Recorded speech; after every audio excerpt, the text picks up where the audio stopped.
80% மக்கள் வாழ்க்கையில ஃபேஸ் பண்ணக்கூடியது எதுவா இருக்கு? பொருளாதார பிரச்சனை. அடுத்தது பார்த்தோம் அப்படின்னு சொன்னா வியாதி போன்ற இந்த மாதிரியான ஒரு காரியங்கள். அடுத்தது பாத்தீங்கன்னா ஃபேமிலி மேட்டர்ஸ், அதாவது உறவு சம்பந்தப்பட்ட பிரச்சனை. இந்த மூணுலயும் ஒரு பெரிய ஃப்ரீடத்தை கடவுளுடைய பிள்ளைங்க அடையணும்னு தேவன் விரும்புகிறார். ஒரு மனுஷன் எல்லாவற்றிலும் வாழ்ந்து சுகமா இருப்பது கடவுளுடைய விருப்பமா இருக்கு. வாழ்க்கையின் எல்லா பக்கங்களிலும் ஒரு மனிதன் நன்றா இருக்க முடியும் என்கிற நற்செய்தியை வேதம் கூறுகிறது. ஆவி, ஆத்துமா, சரீரம், அவனுடைய பொருளாதாரம், அவனுடைய குடும்பம், அவனுடைய சமூக வாழ்வு, 100க்கு 100 என்னை குறித்த கடவுளுடைய விருப்பம் நான் எல்லாவற்றிலும் வாழ்ந்து சுகமா இருப்பது. இந்த வருஷம் ப்ரொஃபெட்டிக்கலா அந்த வார்த்தையை உங்க மேல நான் பேசுறேன். நீங்க எல்லாவற்றிலும் வாழ்ந்து சுகமா இருப்பீர்கள். உங்கள் ஆவியிலே, ஆத்துமாவிலே, உங்கள் பொருளாதாரத்திலே, உங்கள் உறவுகளிலே வாழ்வு பெறுவீர்கள். இது நீங்கள் வாழ்வு பெறும் வருடம் என்று நான் டிக்ளேர் பண்ணேன்.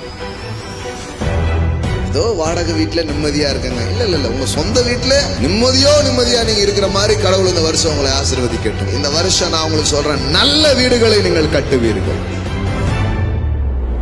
ஒருவேளை உன் வாழ்க்கை பட்டு போயிருந்தா கூட, உன் வாழ்க்கை ஒருவேளை தாழ்வா இருந்தா கூட, கடவுளுடைய வார்த்தை இப்படியே உன் வாழ்க்கை இருக்காது. இந்த வருஷம் உங்க வாழ்க்கை துளிர் விட்டு பூ பூத்து காய் காய்க்கு கனி தர அளவுக்கு உங்க வாழ்க்கை மாறணும். உங்க சரீரம் இந்த வருஷம் வியாதிப்படாத ஒரு சரீரமா, ஆரோக்கியமான சரீரமா இருக்கணும். ஏசு நீங்க வாயை திறந்து உங்களை பார்த்து ஒரு வார்த்தை சொல்றதா இருந்தா, இத்தனை வருஷம் பிரச்சனைங்க, 12 வருஷங்க, இல்ல 14 வருஷங்க, இல்ல 5 வருஷங்க, எத்தனை வருஷமா இருந்தாலும் உங்களை பார்த்து அவர் ஒண்ணு சொல்றாரு, சுகமாயிரு.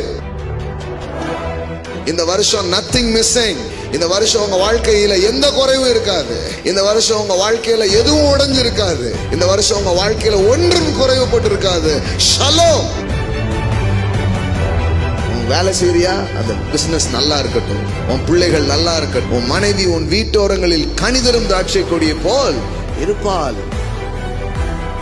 இப்போ கொஞ்சம் ஒரு சில நிறைவுகள் நீங்க பார்த்திருக்கலாம், ஒரு சில விஷயங்கள் குறைவா இருக்கிற மாதிரி இருக்கலாம். நான் சொல்றேன், இந்த ஆண்டு அது காணாம போயிடும் உங்க வாழ்க்கையை. அந்த குறைவும் உங்க வாழ்க்கையில இருக்காது.